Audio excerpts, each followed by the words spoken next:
In this era of specialization and super specialization, is it safe for a doctor to treat a patient or to perform intervention in a patient beyond his area of expertise?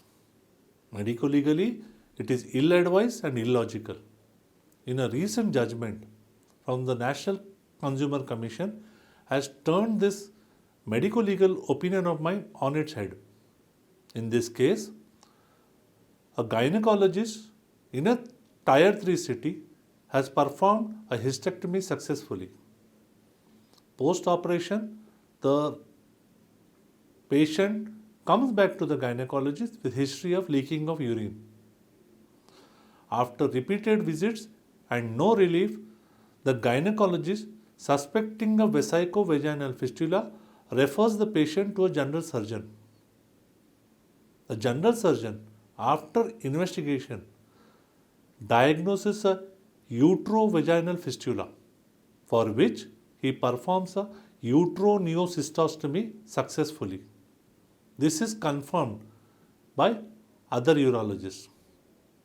After the recovery, the patient files a case against the gynecologist for the complication and the general surgeon for performing an intervention beyond his area of expertise.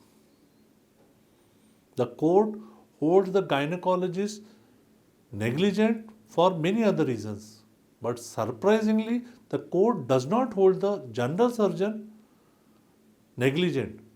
In my opinion, the reason was this case was from a tier 3 city where the access to a urologist or super specialist is not easy and it is restricted. The court hence was lenient with the general surgeon and held him not negligent. But I wonder, had the anticipated results of the intervention and the end results had not been the same, and had the patient continued to have complaints, would the court still have been lenient? Thank you.